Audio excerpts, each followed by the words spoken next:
Hi guys, it's your host McGimpsey and FM22 is finally here. Hi guys, it's your host McGimpsey and FM22 is finally here.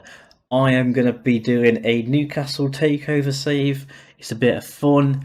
They gave us a £200 million budget to spend, which was mad. When I saw that, I was like, yep, I'm definitely doing this one. So I'll just skip through all the signings and everything to the first Premier League match. I will show you who I brought in.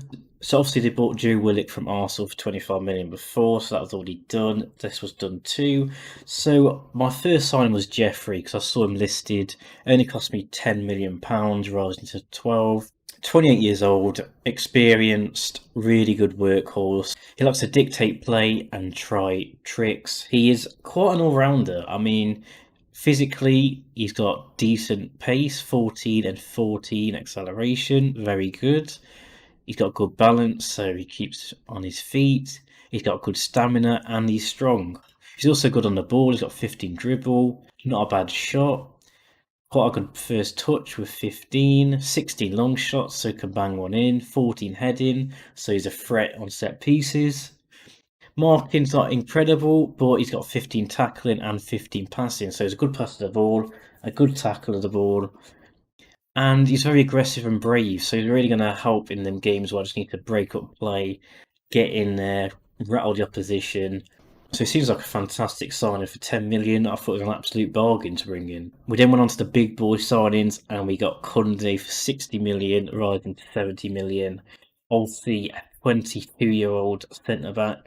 Been a lot of links with him. He was supposed to go to Chelsea, but I think Sevilla took the piss a bit and eventually they just left it. He's definitely one who's good enough now to be in the team. He's got 16 heading and 15 jumping reach. So really good in the air, good marking, good tackling, good positioning, good mental stats, and he's got good pace too. 14 pace, 15 acceleration, very good for a defender, and 14 strength, so he's not too bad. He also likes to try long passes and knock ball past opponents, so he will actually run out from the defence as well. So a very exciting young defender who can stay in our team for years. So I was thinking of the small of the team. We've got our midfielder, we've got a defender, and we needed another midfielder to go alongside him because that Newcastle midfield is just not doing it for me. Longstaff is going to be a backup now. Longstaff's going to be a backup for me now. We've got Declan Rice for £70 million. He's going to be a ball-winning midfielder. He's got really good marking, 14, really good tackling with 16, decent passer with 14, good work rate, good teamwork, good positioning, brave, aggressive, good anticipation, all really important stats. He's not going to be scared and he's going to anticipate the opponents well. He's also physical stats. His pace isn't high, 18 fitness, 16 stamina, but that doesn't matter too much with a CDM. And he's quite strong too. He's described as a tireless defensive midfielder, tries long range passes and likes to switch the ball to wide areas. And I'll explain how in my tactic this is going to be really good for my formation as well. We got Rafinha from Leeds for 45, rising up to £46 million. 24 years old. He's got everything I need. He's got good crossing, 14, good on corners, 16, really good with the ball, 16 dribbling, good first touch, good long shot, good passing, good technique. He's good off the ball too.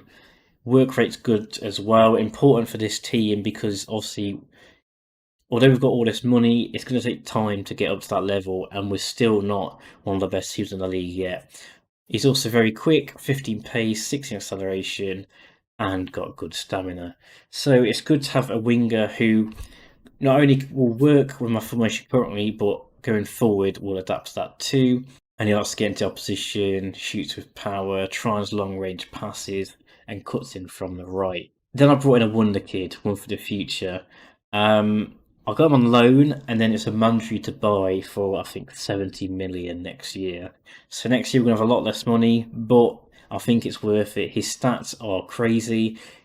Florian Wirtz was from Bayer Leverkusen. He reminds me a bit of Havertz, and what everyone was raving about him. I think he's going to be just as good, if not better. See the dribbling, 15, first touch 15, 15 passing, 16 technique, good anticipation, good composure, good decisions, good flair, good off the ball, good teamwork, and good vision. He's a very, very good passer of the ball. I want to keep him in my squad, just develop him. And when Newcastle are at that level, I think he's going to reach that level too, where he's going to fit in perfectly as a world class attacking midfielder. And then finally, I brought in Calvert-Lewin from Everton for 65 million up front, pressing forward. Again, someone who's got good work rate with 15, good stamina with 15. Someone's going to work with the team, and that's what we need. Remember, we're not the Newcastle in 5 years' time, we're the Newcastle now with these players.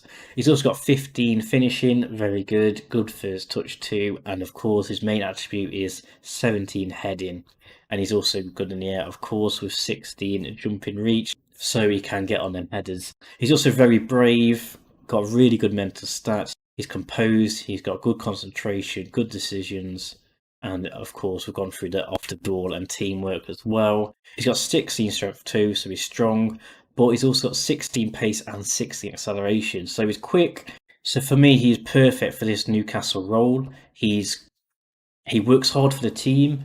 He's a pressing forward. He's going to work for us, but he's also got good pace to break, good finishing for any crosses that come in. But he's also a big enough guy to handle himself when he might not have the support. We're also trying to bring in Ricardo Pereira from Leicester, but we're still waiting on that decision. We'll have a quick look at the schedule. We had Nottingham Forest in the draw, so we have them in 2 games' time. But we've got Wolves, Leeds, Chelsea. So pretty tough start, and then it gets even worse. Arsenal, City, Liverpool, and Leicester. And then we have a bit of a break. So obviously we're not going to get full points in the next month or two, but we do need to try and pick up points where we can. Ideally, we need to beat Wolves and Leeds, Arsenal, and Leicester, say, out of them games, and that's not too bad of a start. But it's a tough start for Newcastle. So this is my starting 11. I've not bring the Wonder Kid in yet, just because his fitness isn't too great. So we're going to go with Willock for now. But this is pretty much how the team's going to line up. So a tough start for Newcastle, but this is the formation I'm going with this season. I'm going to go fluid counter-attack football. We've got really good attacking players, quick players on the wing and up front. And Willock's also someone who can drive really well with the ball. So the plan is we've got Rice, and we got my main man Jeffrey in that midfield. They're going to keep it nice and solid, but also, as you saw before, they like to switch it wide, like long balls, so they can actually help out with the attack too, but also keeping it very solid. And the thing about this is I've got the players like Florian, like Rafina, like say Maximum, Calvert-Lewin, and one of Rice and Jeffrey. Whereas we develop and get better players, I'll probably turn it into maybe a tiki-taka or more on the front foot sort of formation as we get better players. But I think for now, we just try and establish ourselves, get a nice mid-table position, even higher if we can, at a very, very big push, try and get that Conference League, but that is the ultimate goal, and go all for it in the Cup too. So that's the plan for this season. Keep it nice and solid here and let these 4 do the damage on the break. But we will be looking to develop, go on the front foot, and start turning ourselves into a big team by mentality, style, and personnel. So the first game we have is Wolves, so we're going to go to that now. Some of my players aren't that fit, but there's not a lot I can do. They do need to start playing, get these numbers on quick. So a lot of players were brought in late, that was the issue with that. First game of the season, let's see how this Newcastle game goes, and then I'll probably skip the Leeds game and we can go straight to the Cup game and that Chelsea game, and that'll be it for this episode. So we can see the spine's improved so much. Got Rice, got that midfield sorted out, got the striker, got Rafina, just a much, much better team. I messed the order up for this one. Basically, match order was too loud, so I just have to go over it and overlay what happened because you can't hear me in the game. But essentially, quite a good match. Wolves had a better start, I would say. They were getting into it, playing nicely, had a few chances. Rafina had a really good free kick here. Goalkeeper gets it away, but again, showing his talent on the corners too. Rafina, one thing to notice is that he has been absolutely fantastic on set pieces, corners, free kicks, whatever. He's really good at delivering them. Another example here, puts it into the box, can't make anything happen so far. But here we have Wolves on the attack, dangerous ball there, and a free kick that Martinho puts in, putting Wolves 1-0 ahead. Disappointing start. The keeper's nowhere near it. Good free kick. Can't really complain. At this point, I pull it to balance because I thought maybe we're being a bit too defensive. We have got a lot better players now. We're not the Newcastle of old. Here we have another free kick from Rafinha. Just tipped away by the goalkeeper. Very close. Nearly equalising with another free kick. And Wolves pull it away with a nice bit of play there. Unfortunate for us. Very unfortunate. Jamal puts it in, and Calvert-Lewin is on the end of it. Absolutely beautiful play by us. Getting one back, putting us in a good position. Jamal Lewis does all the work himself, runs down that wing, puts a beautiful ball in, nice and floated, and Calvert-Lewin gets on the end of it. Oh, another shot there, nearly goes in. And then here we have Willock, and he scores an absolute screamer. What a goal. Draws us level. Willock, absolutely incredible there. And just like that, we've gone from 2-0 down to 2-2 with time left to play. Can Newcastle pull it all the way back? Let's find out.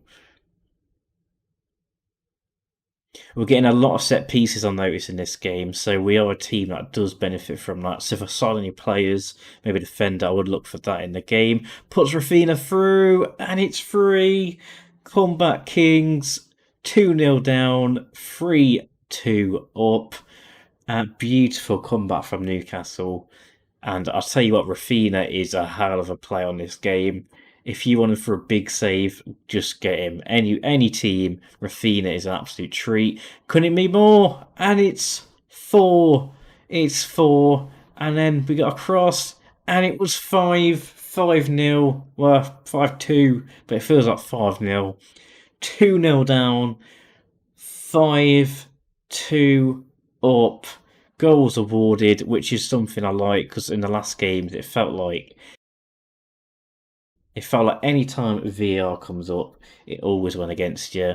Again, beautiful example of Rafinha on free kicks. He's been immaculate. 5-2, 2-0 down at half time. Come back and score 5 goals. 1 for Calvert-Lewin, 2 for Rafinha, 1 for Willock, and 1 for the Shells. Absolutely fantastic, good spirit, and just shows against these weaker teams, maybe we should be going on the front foot. So, end of the game, top of the table on goal difference. Some big clubs have dropped some points, which is always good, and we've got our first win. So next we played Leeds, getting off to a good start, bombing down the wing, and he's a trip. That is a trip. Is it in the box? I think we should get a penalty there, ref. Come on.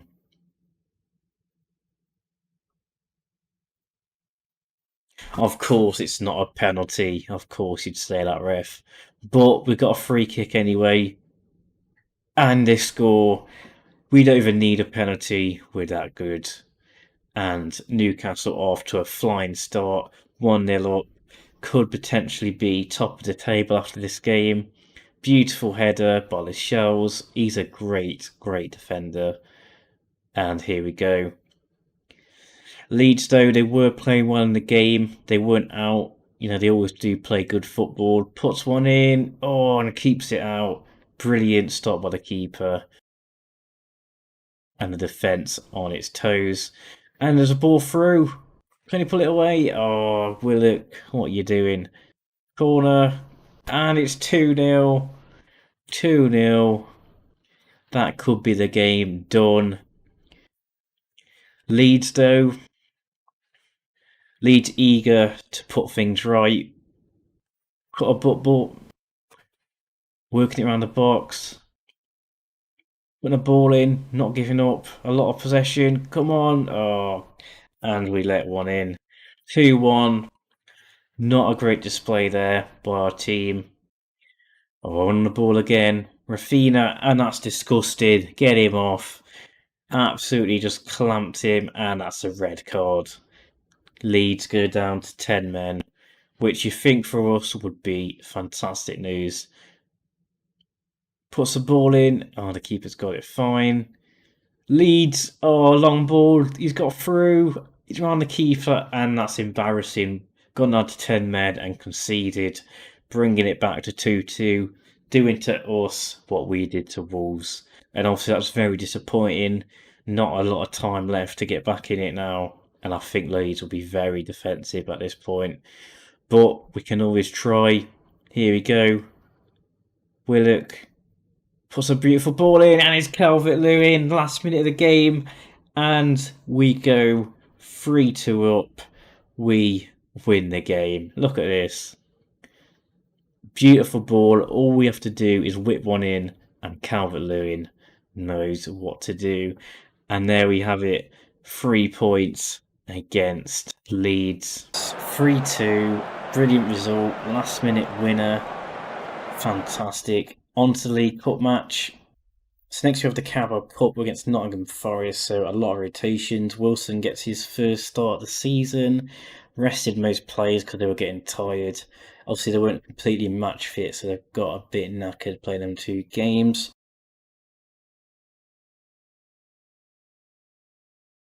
And we put one away, going 1-0 up. Beautiful goal. However, we did have some difficulties. They did fight back, and they went 1-1. Leveling the game. A lot of subs were used, so the best team wasn't on, and obviously the depth of Newcastle is just something that's not there, and this is the issues we're going to come up against.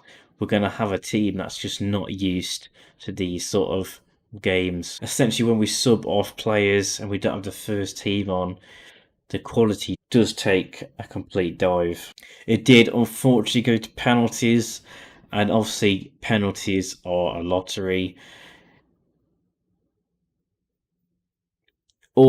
All 5 players took and all 5 scored, so it went to sudden death.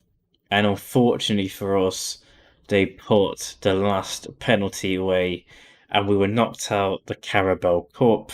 So disappointing game. We are out of the Carabao Cup after a really good start. But I think, to be fair, we've not got the FA Cup to next year. So all we can do now, we can just focus on the league. Try not to just drain our squad from 2 games a week. And maybe in the long run, it will do us good. Aha, Ricardo is here. So he's another addition to the squad. Right, so we are out of the cup. Obviously, very disappointing, but we don't have the FA Cup till January, so now we can just focus on the league. And maybe we can try and push for that Conference League. I don't know if it's possible, but if we're not playing 2 matches a week, we got a week in between each game, our players can rest, we won't get too overworked. Obviously, the squad isn't that in depth compared to a lot of other squads, so the more we can play this first team, the better. So I'm seeing a positive in it. Obviously disappointing because it's a trophy, but I think for the good of us this season, it's best to try and get as high as possible. And if we can get that European spot, that would be unbelievable. And now we've got Chelsea. Pereira has just come in, which is fantastic news. So we've got a elite player joining the ranks. We've got Chelsea now, so we're going to sit back and try and break.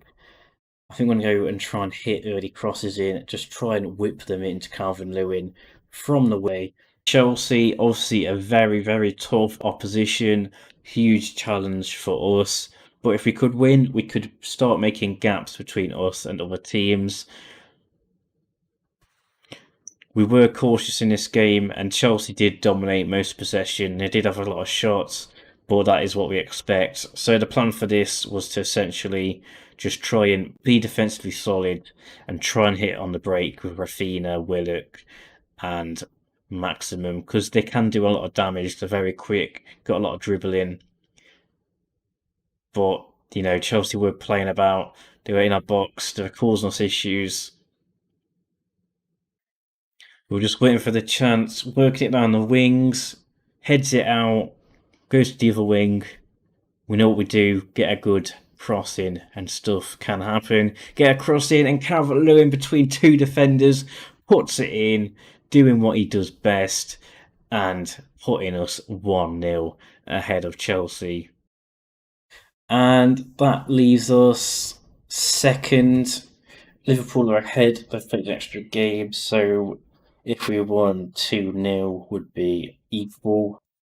So really good position. Chelsea there, 6 points. We're on 9, so 3-point gap between us and them. 5 points between us and United. So starting to create a gap. These sort of top 4 teams or these top 6 teams, the more points you can just get and accumulate, the best. Beautiful performance.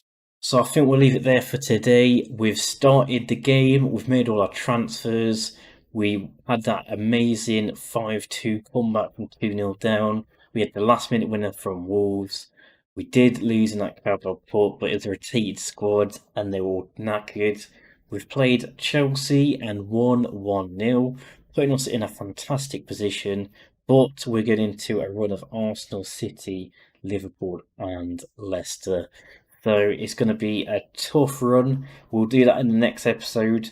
So make sure you join me and let's see how far we can take this Newcastle team. Can we get into Europe? I'm starting to believe a bit more. I'm not completely sure yet, but I think top 10 is a good target at the minute. Please do like and subscribe. I'll have much more content.